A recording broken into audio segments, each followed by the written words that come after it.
You are listening to Alex Nanlohi Podcast, to know the Lord and to make Him known.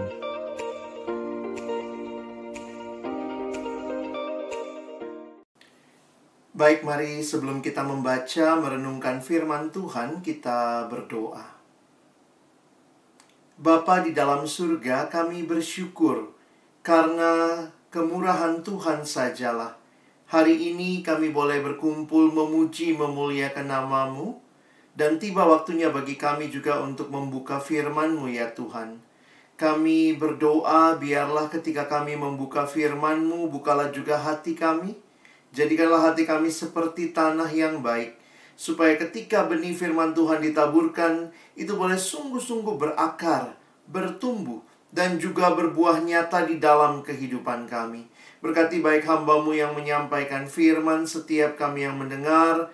Tuhan, tolonglah kami semua, agar kami bukan hanya menjadi pendengar-pendengar firman yang setia, tapi mampukan dengan kuasa dari Roh-Mu yang kudus, kami dimampukan menjadi pelaku-pelaku firman-Mu di dalam hidup kami. Bersabdalah ya Tuhan, kami umat-Mu sedia mendengarnya, di dalam satu nama yang kudus, nama yang berkuasa, nama Tuhan kami Yesus Kristus. Kami menyerahkan pemberitaan firman-Mu. Amin. Shalom, selamat sore teman-teman yang dikasihi dalam Tuhan Yesus Kristus.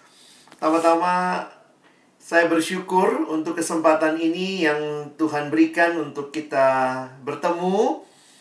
Mungkin secara khusus saya belum pernah ke Banjarmasin sih ya, tapi menikmati persekutuan melalui online ini banyak hal yang tadinya tidak mungkin jadi mungkin begitu ya. Dan kesempatan ini, tema yang diberikan untuk kita pikirkan, renungkan bersama adalah mencari dan hidup dalam hikmat Allah. Jadi bagian ini yang saya akan bagikan. Saya sudah mengirimkan slide-nya nanti ke Kak Yayan. Kalau ada teman-teman yang mungkin mau butuh slide-nya sesudah khotbah ini, silakan nanti boleh memintanya. Nah, secara khusus hari ini kita akan melihat tentang hikmat Allah dari satu bagian firman Tuhan. Tentunya ada banyak bagian, saya tidak bisa mengutip semuanya, tetapi kita akan melihat sama-sama di dalam Yakobus pasal yang ketiga. Kita akan membaca ayat 13 sampai ayat yang ke-18. Jadi, pembacaan firman Tuhan hari ini dalam Yakobus pasal yang ketiga, ayat 13 sampai ayat yang ke-18. Saya sudah menaruh semua ayatnya ada di screen. Jadi, teman-teman bisa memperhatikan, bisa sambil membacanya dengan bersuara di tempat masing-masing.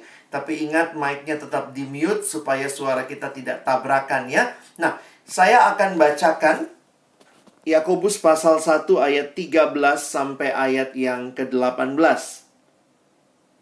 Siapakah di antara kamu yang bijak dan berbudi? Baiklah ia dengan cara hidup yang baik, menyatakan perbuatannya oleh hikmat yang lahir dari kelemah lembutan.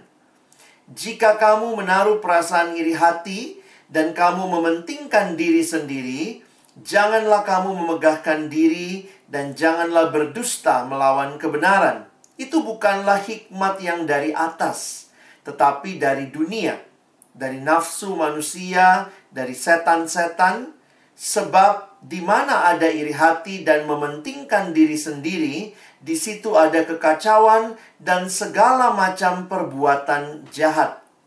Tetapi hikmat yang dari atas adalah pertama-tama murni, selanjutnya pendamai, peramah, penurut, penuh belas kasihan dan buah-buah yang baik, tidak memihak dan tidak munafik.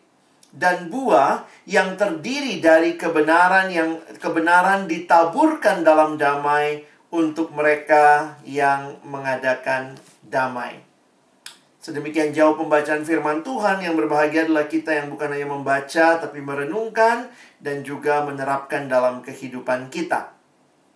Teman-teman yang dikasihi Tuhan, kalau kita bicara tentang hikmat, nah ini menarik sekali ya, karena kita hari ini mau bicara tentang hikmat mencari dan hidup dalam hikmat Allah. Nah, seringkali yang muncul waktu kita dengar kata hikmat, langsung bayangannya apa? Sila keempat, Pancasila gitu ya. Kerakyatan yang dipimpin dalam hikmat permusyawaratan perwakilan. Seringkali bahasa Indonesia menerjemahkan hikmat itu, kita langsung dapat nuansanya seperti sesuatu yang sangat abstrak. Sesuatu yang sifatnya begitu abstrak, konsep. Sementara kalau kita perhatikan, sebenarnya di dalam kebiasaan atau di dalam pemahaman orang Yahudi, hikmat yang mereka mengerti, nah ini secara khusus di Perjanjian Lama kalau kita perhatikan, hikmat yang mereka pahami bukanlah sesuatu yang abstrak. Jadi saya kasih contoh ya, saya tulis di PowerPoint, teman-teman bisa lihat. Kalau belum muncul, klik nama saya gitu ya, yang ada Alex Nanlohi Present gitu. Hikmat di dalam Alkitab, khususnya Perjanjian Lama, bukan hanya pengetahuan kognitif atau objek penalaran, melainkan pengetahuan yang langsung terhubung dengan kesejahteraan hidup. Pengertian ini konsisten di dalam kitab Amsal. Jadi, kalau kita berpikir hikmat, lalu kita berpikir hikmat itu rumit, pemikiran, sesuatu konsep, di dalam kebiasaan orang Yahudi, bukan itu yang mereka mengerti dengan hikmat. Hikmat itu dalam arti luas adalah keterampilan untuk hidup. Seni menjalani hidup yang baik. Makanya kalau teman-teman perhatikan, kitab Amsal sebagai salah satu sastra hikmatnya orang Yahudi, itu nggak bicara pengertian yang ngejelimet, no. Tapi misalnya begini, bagaimana caranya bersahabat. Nah, dikasih tahu tuh. Jadi keterampilan hidup, misalnya jangan terlalu sering datang ke rumah sahabatmu. Nanti kemudian dia akan merasa seperti apa. Nah, itu tuh yang dikasih tahu. Bagaimana supaya tidak malas, belajarlah sama semut. Jadi, kalau teman-teman perhatikan, hikmat itu adalah very practical things yang dalam konsepnya orang Yahudi. Karena itu waktu baca kitab Amsal, itu ya, bagaimana bersahabat, bagaimana bekerja, bagaimana mencari uang, bagaimana hidup bertetangga, bersosialisasi. Itu hal-hal yang dikaitkan dengan hikmat. Nah, jadi saya lanjutkan ya, ada istilah dalam bahasa Inggris, wisdom is important because it will help you make decision in everyday life. Jadi pas dengan tema kita hari ini begitu ya. Bagaimana kita mencari dan hidup dalam hikmat Allah. Karena dengan hikmat Allah itu, kita bisa mengambil keputusan-keputusan penting di dalam keseharian kita. It will help you win at life, but failing to get wisdom will wreck your life. Jadi, saya melihat ini menjadi satu hal yang penting, seperti sebuah segitiga. Jadi mungkin biar gampang kita ingat, hikmat itu tercakup segitiga ini, ada Allah, ada manusia, dan ada kondisi. Ada Allah, ada kita, dan ada kondisi.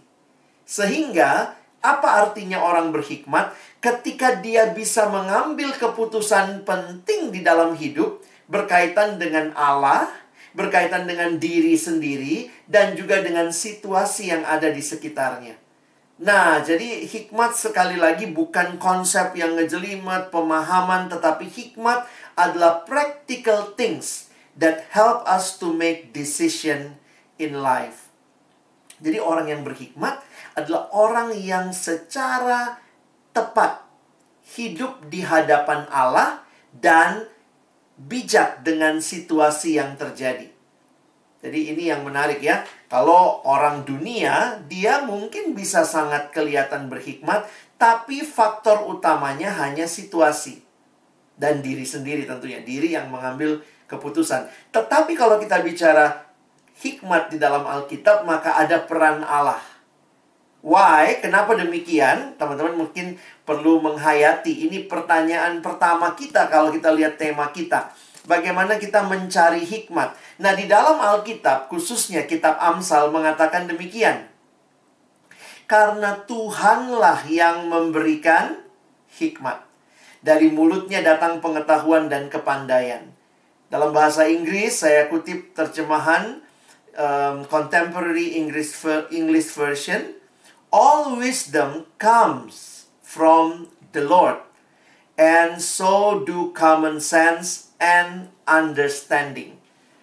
Jadi, kalau kita bicara hikmatnya manusia atau hikmatnya orang pada umumnya, dia bicara hanya sekadar pengetahuan.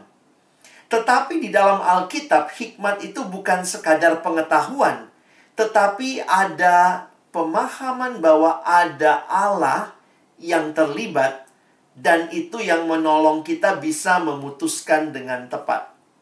Jadi, orang yang berhikmat sekali lagi, orang yang menyadari bahwa Allah terlibat karena hikmat itu sumbernya dari Allah, dan hikmat itu lebih dalam dari sekadar pengetahuan. Nah, ini memang kalau mau dibahas lebih dalam, ini panjang ya, karena mungkin kalau di sekolah teologi orang membahas ini satu mata kuliah khusus gitu ya tentang hikmat. Tapi saya mau kasih tahu begini, bahwa bedakan antara hikmat dengan pengetahuan. Pengetahuan itu semua orang punya. Tetapi hanya mereka yang bisa memakai pengetahuan itu dengan melihat situasi dan memandang kepada Allah dan mengambil keputusan penting, itu orang-orang yang dikatakan berhikmat. Jadi punya banyak pengetahuan belum tentu berhikmat. Tetapi orang yang berhikmat pasti punya pengetahuan. Karena di dalam hikmat ada unsur pengetahuan. Nah, jadi di sini kita melihat hikmat itu sumbernya dari Allah. Segala-galanya dari Allah. Dan kita melihat juga dikatakan di dalam Amsal 1 ayat 7. Takut akan Tuhan adalah permulaan pengetahuan. Tetapi orang bodoh menghina hikmat dan didikan. Menarik sekali mempelajari kitab Amsal. Teman-teman akan melihat pengetahuan dikaitkan dengan situasi dan dengan Allah. Nah, ini hikmat itu ada di dalam perspektif demikian. Di dalam kitab Yakobus pasal yang pertama, kita nggak bahas mendalam di sini ya. Tapi sekilas teman-teman bisa lihat ayatnya. Ketika bicara tentang pencobaan, pergumulan. Nah, ini kita mesti baca ayat atasnya ya. Yakobus pasal 1 ayat 2, 3, 4. Di situ dikasih tahu bahwa di tengah-tengah situasi hidup, kalau kamu mengalami pencobaan, anggaplah itu sebuah kebahagiaan. Karena itu menimbulkan bagimu tahan uji. Nah, teman-teman lihat nih. Terus kemudian ayat 5. Tetapi apabila di antara kamu ada yang kekurangan hikmat, hendaklah ia memintakannya kepada Allah. Jadi, di sini sekali lagi saya mau menegaskan apa yang menjadi tema kita. Kalau kita mau cari hikmat ya minta sama Tuhan. Tuhanlah yang sanggup memberikan itu karena dialah sumber hikmat itu. Jadi, dari poin ini kita bisa mempelajari bahwa hikmat itu asalnya dari Allah. Tujuannya apa? Tujuannya adalah supaya teman-teman dan saya ketika menjalani hidup ini, kita bisa mengambil keputusan-keputusan yang penting berdasarkan hikmat dari Allah untuk perjalanan hidup kita. Memang kalau kita mau bahas praktisnya ini harus dilihat kasus demi kasus begitu ya. Misalnya, ketika saya bergumul, misalnya apakah saya harus jadi hamba Tuhan? Nah, saya pernah masuk dalam pergumulan itu setelah lulus kuliah. Saya bergumul, apakah saya harus jadi hamba Tuhan? Nah, bagaimana memutuskannya? Ya, ketika datang sama Tuhan, ada pengetahuan, ada pemahaman, tahu sih kalau jadi hamba Tuhan itu konsekuensinya ini dan itu. Tapi kemudian ketika itu semua bisa dipikirkan dengan matang. Ada pengetahuan, ada Allah, dan ada saya begitu ya, ada situasinya. Lalu kemudian inilah yang akhirnya dalam keputusan yang saya ambil, saya meyakini Tuhan memberikan hikmat pada waktu itu untuk memilih apa yang tepat dalam konteks pergumulan saya. Nah, teman-teman, Saya tidak tahu apa yang sedang jadi pergumulan kita, tapi pandemi ini memang benar-benar jadi pergumulan bagi banyak orang ya. Sehingga mungkin ada yang nanya, gimana ya Kak, saya mesti mulai apa nih? Ada teman yang mengalami pengurangan pegawai di tempat dia bekerja, dan dia termasuk yang terdampak. Lalu kemudian dia mulai berpikir, saya harus mulai apa ya Kak? Mau mulai usaha kah? Atau cari kerja lagi kah? Jadi sebenarnya di situ saya jadi bilang sama dia gitu ya, ini kamu butuh hikmat dari Tuhan. Karena kamu pasti punya pengetahuan, tahu sih bahwa cari kerja susah kan? Tapi kamu juga punya pengetahuan bahwa ternyata kamu punya skill yang lain. Ada yang sudah tergali, ada yang belum tergali. Ini banyak yang lagi situasi COVID begini, skillnya tergali ya. Yang biasanya jarang masak, ternyata aku bisa masak begitu ya. Nah, jadi hal-hal itu kemudian waktu dilihat di dalam terang kacamata kehendak Allah, nah teman-teman harus memutuskan.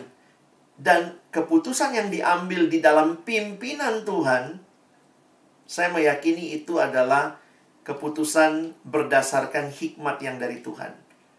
Nah, memang jangan terlalu menjadikan hikmat ini sesuatu yang mistis. Poin saya begini, seringkali Tuhan berbicara juga dengan hal-hal yang sudah sangat jelas. Saya ingat pendeta Stephen Tong mengatakan kalimat demikian. Seorang ibu yang anaknya sakit, panas tinggi, tidak butuh tanda dari langit untuk membawa anaknya ke dokter. Jadi nggak usah bilang, aduh minta hikmat khusus begitu ya. Apakah anak saya perlu dibawa ke dokter apa tidak? Begitu orang tua anak sakit terlalu tinggi panasnya, lalu dia tahu dia tidak punya obat atau dia tidak bisa merawat, maka secara normal otomatis harusnya dia nggak butuh tanda dari langit. Dia nggak butuh keyakinan ayat firman Tuhan saat teduh dulu baru bawa anak ke rumah sakit. Jadi di sini saya melihat tensionnya, hati-hati jangan membuat hikmat itu jadi sangat mistis seolah-olah harus ada tanda yang jelas, tetapi juga Tuhan pimpin melalui pengetahuan. Apa yang teman-teman ketahui, tahu sih ada dokter lebih pintar dari saya, dan dalam pemahaman itu saya memilih untuk membawa anak saya ke rumah sakit. Itu hikmat yang dari Tuhan. Jadi sekali lagi, kiranya kita bisa melihat hal ini dalam perspektif yang benar. Nah, bagaimana kita menghayati lebih jauh ketika Yakobus pasal 3 bilang ada hikmat dari atas, ada hikmat dari bawah. Nah, waktu mempelajari ayat ini, saya mengambil beberapa kesimpulan dalam penafsiran waktu membaca beberapa buku. Allah adalah sumber segala sesuatu. Maka sebenarnya semua hikmat berasal dari Allah. Loh, tapi kenapa Alkitab bicara hikmat Allah, hikmat manusia? Maka penjelasan ini yang saya ambil. Hikmat Allah dan hikmat manusia bukanlah menunjukkan dua sumber hikmat, melainkan menunjukkan kedekatan orang yang berhikmat. Nanti saya jelaskan ya. Pegang dulu konsepnya. Hikmat Allah, hikmat manusia bukan dua sumber. Karena kan sumbernya cuma dari Allah. Nah, ada contoh nih, ada contoh tentang manusia. Ini contoh aja ya. Manusia adalah ciptaan Tuhan. Namun setelah jatuh dalam dosa, ada manusia yang kita sebut pengikut Tuhan, ada juga yang kita bilang tanda kutip pengikut setan. Masih dibelenggu oleh roh-roh jahat, itu Efesus pasal 2, mengikuti jalan dunia, mengikuti penguasa kerajaan angkasa. Kita menggunakan istilahnya, satunya manusia lama, satunya manusia baru. Nah, istilah ini bukanlah menunjukkan bahwa manusia ada dua jenis atau dari dua pencipta. Tidak. Melainkan, ini bicara tentang kualitas kerohanian dari manusia yang sebenarnya dicipta oleh Allah. Jadi, bagaimana mengerti hikmat dari Allah, hikmat dari manusia? Nah, saya coba menggunakan analogi yang sama dengan manusia ini. Manusia memiliki kemampuan berpikir dengan otaknya. Namun, ada yang memakai pikirannya untuk memuliakan Allah, tetapi tidak sedikit juga yang pakai pikirannya untuk justru menista Allah. Jika demikian, maka ini kesimpulannya ya. Kalau demikian, yang disebut dengan hikmat Allah adalah hikmat yang sejalan dengan ketetapan Allah. para nabi, para rasul dipenuhi oleh hikmat Allah. Lalu bagaimana kita mengerti hikmat manusia? Sebaliknya, yang disebut dengan hikmat manusia adalah hikmat yang masih sama berasal dari Allah, tetapi yang dipakai manusia dengan kekuatan diri sendiri dan justru dipakai untuk melawan Allah. Nah, ini adalah realita akibat kejatuhan manusia dalam dosa. Manusia lupa pada penciptanya, bukannya taat tetapi melayani diri sendiri, bukannya taat tapi malah melawan Allah. Jadi sekarang pertanyaan penting bagi kita, what kind of wisdom is in your heart? Hikmat seperti apa yang ada di hati kita nih? Apakah hikmat yang dari Allah itu kita pakai mengikuti taat kehendak Allah, atau hikmat yang dari Allah itu kita pakai untuk kehendak kita sendiri? Mari perhatikan cirinya ya di dalam ayat yang kita baca di awal tadi. Ketika Yakobus berkata, "Siapakah di antara kamu yang bijak dan berbudi? Baiklah ia dengan cara hidup yang baik menyatakan perbuatannya yang oleh hikmat yang lahir dari kelemah lembutan." Kalau teman-teman jeli memperhatikan ayat ini, sekali lagi, hikmat itu dikaitkan dengan perbuatan untuk bisa hidup tepat, hidup yang benar. Jadi hikmat sekali lagi bukan konsep, perenungan, mendalam, abstrak, tetapi hikmat itu supaya baiklah ia dengan cara hidup yang baik menyatakan perbuatannya oleh hikmat yang lahir dari kelemah lembutan. Jadi menarik ya, let them show it by their good life. Jadi orang yang berhikmat, orang yang hidupnya benar gitu. Hidupnya, pilihan-pilihan hidupnya benar. Misalnya nih ya, kan kalau kita baca sekilas di Alkitab gitu, oh ada ternyata kitab Amsal ya, jangan meminjam uang. Jadi jangan ngutang, kira-kira begitu ya. Jadi kalau kita lihat ada orang yang terlilit kartu kredit, ada alumni yang baru pakai kartu kredit, lalu kemudian semua barang dibeli segala macam, saya pikir itu orang kita langsung bilang tidak berhikmat. Karena hikmat itu berkaitan dengan pilihan hidup ya. Itu tepat kalau kita mengatakan demikian. Nah, jika kamu menaruh perasaan iri hati dan kamu mementingkan diri sendiri, janganlah kamu memegahkan diri dan kamu berdusta melawan kebenaran. Itu bukanlah hikmat yang datang dari atas, tetapi hikmat dari dunia, dari nafsu manusia, dan dari setan-setan. Jadi waktu Alkitab bicara hikmat yang dari bawah, dia hanya memberikan cirinya. Lihat tadi ya, iri hati, pementingan diri, memegahkan diri, berdusta melawan kebenaran. Perhatikan ayat 16. Sebab di mana ada iri hati dan mementingkan diri sendiri, di situ ada kekacauan dan segala perbuatan jahat. Jadi hikmat yang dari bawah ini sekali lagi adalah hikmat yang Tuhan kasih. Sebenarnya Tuhan kasih pengetahuan lah ya, pengetahuan untuk hidup baik, hidup benar. Tetapi pengetahuan itu dipakai begitu rupa untuk mementingkan diri, untuk berdusta melawan kebenaran, dan akhirnya itu yang Alkitab sebutkan, itulah hikmat yang dari bawah, bukan dari atas. Kalau begitu apa ciri hikmat yang dari atas? Ini yang Yakobus katakan tadi. Tetapi hikmat yang dari atas pertama-tama murni, selanjutnya pendamai, peramah, penurut, belas kasihan dan buah-buah yang baik, tidak memihak dan tidak munafik, dan buah yang terdiri dari kebenaran ditaburkan dalam damai untuk mereka yang mengadakan damai. Teman-teman, sebenarnya hal yang menarik waktu saya mempelajari tentang hikmat yang dari atas dan dari bawah, karena ini mencakup pilihan untuk hidup benar, very practical things, maka lihat, ini semua berkaitan dengan karakter. Pendamai, peramah, penurut, penuh belas kasihan, jangan iri hati tadi begitu ya. Jadi sebenarnya saya melihat begini, orang yang dipimpin oleh Allah dengan hikmat yang dari Allah, ini bukan sekali lagi berkaitan dengan pikirannya, dia banyak tahu ayat Alkitab, no. Tapi dia bisa memakai semua pengetahuan Alkitab dengan kondisi yang ada, dia mengambil keputusan yang penting, dan itu didasari pada karakter. Karakter yang terus sedang Tuhan ubahkan. Jadi kalau teman-teman perhatikan wisdom in contrast, human wisdom itu adalah wisdom yang bukan dari atas, karena sifatnya duniawi, tidak rohani, dan dari setan-setan, kata Yakobus.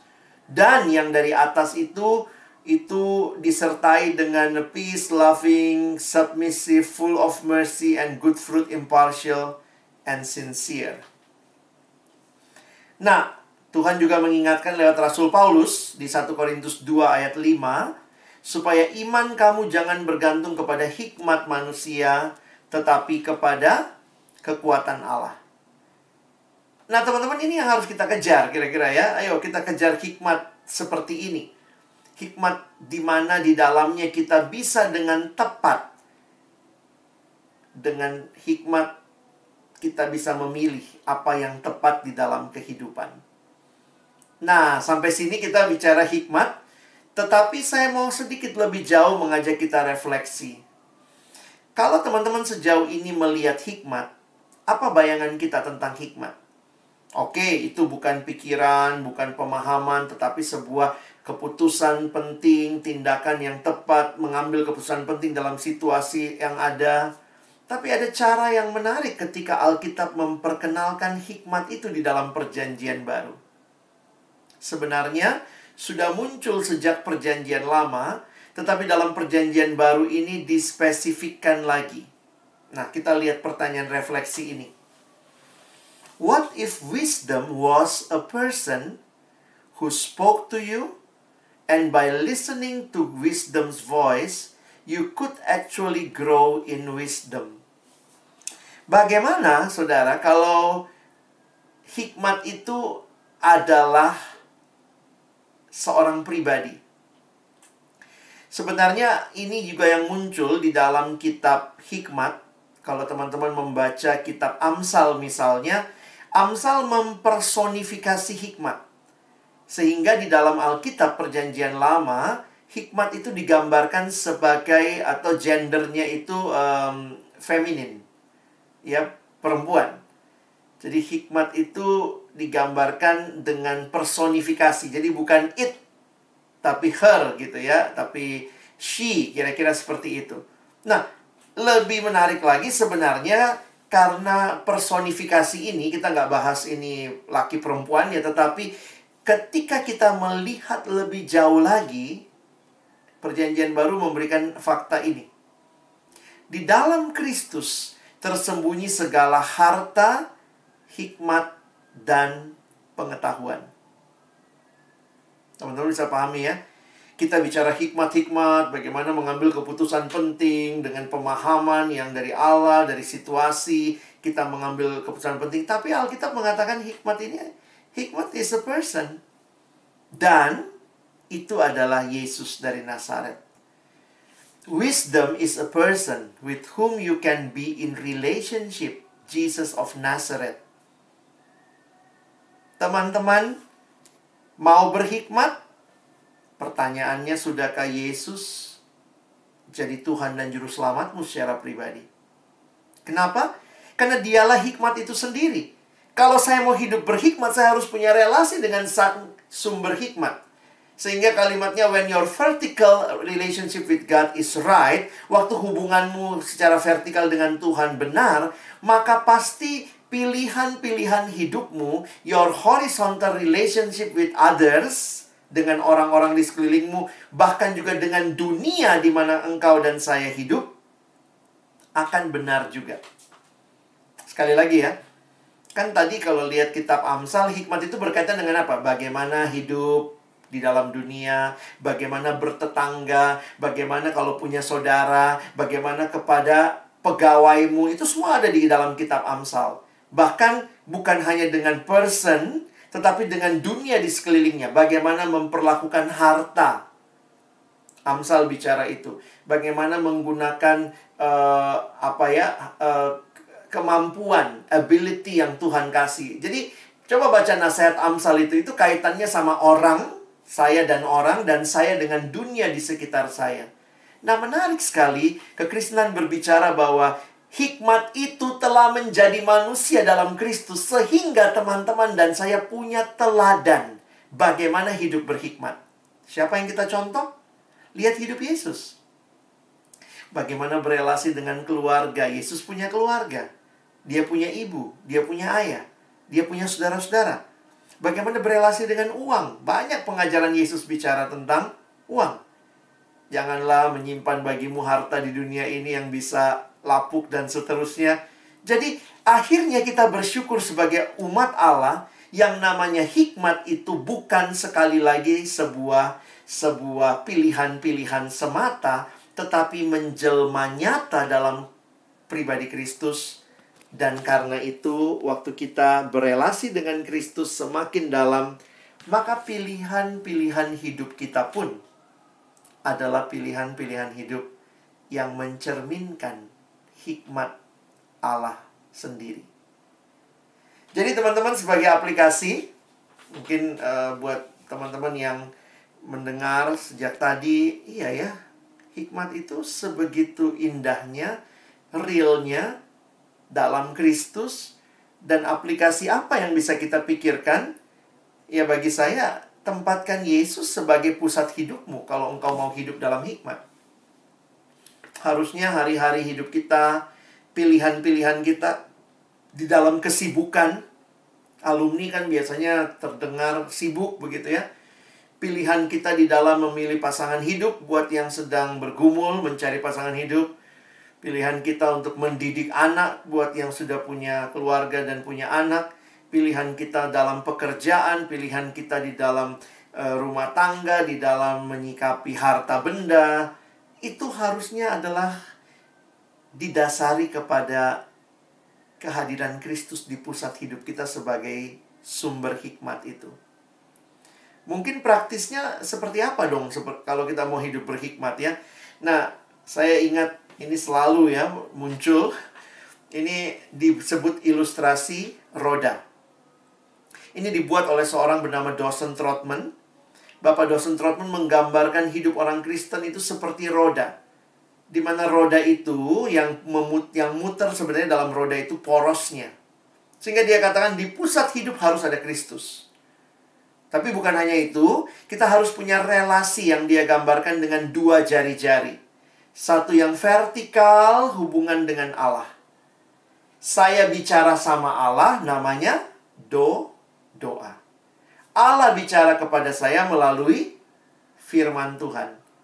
Jadi karena itu, kita dari sekolah minggu udah tahu ya, bagaimana bertumbuh adik-adik, baca kitab suci, doa tiap hari. Terhubung dengan Kristus melalui alat kasih karunia, doa dan firman. Tapi bukan hanya itu, Bapak Dawson Trotman menggambarkan relasi yang horizontal dengan saudara seiman. Karena itu, ke dalam, dia menggambarkan dua relasi. Ke dalam dengan sesama orang percaya, kita harus rajin bersekutu. Dan keluar kepada mereka yang belum kenal Tuhan, kita bersaksi. Jadi memang harusnya lagunya dilengkapi ya. Baca kitab suci, doa tiap hari, rajin bersekutu, dan giat bersaksi. Itulah realita hidup yang berelasi dengan Kristus. Hidup yang menempatkan Kristus di pusat hidup, bukan hanya vertikal, tapi juga pengaruhnya horizontal. Sehingga hidup yang berhikmat adalah orang-orang yang dalam hidupnya benar-benar memprioritaskan relasinya dengan Tuhan. Teman-teman, banyak alumni bilangnya sibuk. Maunya bisa memilih. Kadang-kadang kalau salah pilih, lalu kemudian akibatnya jelek, nyalahin Tuhan. Tuhan kenapa begini? Kenapa kau nggak tolong aku waktu itu? Kalau Tuhan boleh balik lagi nanya sama kita, waktu itu kamu lagi deket sama aku nggak? Bagaimana doamu? Bagaimana saat teduhmu? Bagaimana kerinduanmu bersekutu? Jangan-jangan diajak ikut PAK males datang begitu ya. Ah sudahlah, yang penting kan saya ke gereja tiap minggu. Bukannya saya mengatakan gereja nggak cukup ya. Tapi jangan-jangan Tuhan juga mau bicara lewat PAK bagi kita. Khususnya buat teman-teman yang sudah dibina sejak mahasiswa. Tuhan mau bicara, Tuhan mau membangun kita lebih lagi. Ketika ditawarin pelayanan, ayo bersaksi, ikut melayani. Jadi pengurus, jadi pelayan. Oh Tuhan, aduh saya sibuk banget. Banyak hal dalam hidup yang saya harus lakukan. Tapi kita maunya berhikmat. Banyak orang yang mau hidup berhikmat dengan tepat memilih, sukses dalam memilih, tetapi nggak mau dekat sama Tuhan. Tapi tidak mau memprioritaskan Tuhan dalam hidup mereka. Maunya cuma sukses memilih. Tetapi ketika yang dia pilih salah, tidak tepat, atau mungkin akhirnya mengalami kendala di perjalanan, sukanya nyalahin Tuhan. Tuhan kenapa begini, kenapa begini? Kalau Tuhan boleh balikin gitu ya. Kemana kamu waktu memilih? Mungkin kamu juga lupa sama saya, kamu juga lupa sama persekutuan, kamu lupa punya waktu yang indah dengan Tuhan lewat doa dan firman. Jadi saya melihat akhirnya kehidupan yang berhikmat itu adalah kehidupan yang menempatkan Kristus di pusat hidup. Dan alat kasih karunia-Nya, saat teduh, doa, persekutuan, ibadah, pelayanan. Engkau dan saya mau hidup berhikmat supaya kita benar-benar bisa memilih hal-hal yang tepat dalam hidup. Miliki relasi dengan Tuhan, Sang Sumber hikmat itu. Tempatkan doa saat teduh itu bukan basa-basi bagi alumni. Oh, saya sudah pernah dulu baca Alkitab dari Kejadian sampai Wahyu 1 kali. Ada siswa yang nanya sama saya, Kak, saya udah baca sekali tuh Kejadian sampai Wahyu. Terus saya mesti ngapain sekarang?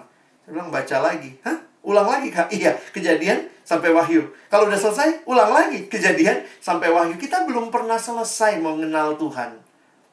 Dan ketika kita kenal Dia makin lama, makin dalam, firman Tuhan memimpin hidup kita, maka dalam anugerahnya Tuhan akan memimpin kita. Melihat Tuhan, pakai prinsip-prinsip firman Tuhan, melihat situasi, lihat diri kita, kita ambil keputusan yang tepat menjalani kehidupan. Saya ingatkan lagi, sarana utama untuk hidup berhikmat ya tentunya firman Tuhan yang mengajar, menyatakan kesalahan, memperbaiki kelakuan, dan mendidik orang dalam kebenaran. Sejak kita mahasiswa, kita sudah diingatkan dengan apakah seorang muda mempertahankan kelakuannya bersih, dengan menjaganya sesuai dengan firman. Beberapa alumni jatuh dalam persinahan, beberapa alumni jatuh dalam relasi-relasi yang tidak benar. Di mana realita itu? Bukankah dia sudah pengurus dulunya, dia pernah baca Alkitab, dia pernah... Tapi kita tidak butuh nostalgia rohani. Oh, saya dulu rajin sekali, tapi itu dulu. Oh, saya dulu persekutuan, orang belum datang, saya sudah datang. Orang pulang, saya masih belum pulang. Oh, ternyata dia tinggal di sekretariat kali ya. Tapi seringkali akhirnya orang berpikir, oh dulu, saya dulu. Banyak alumni sangat membanggakan nostalgia. Itu bukan hal yang perlu dibanggakan.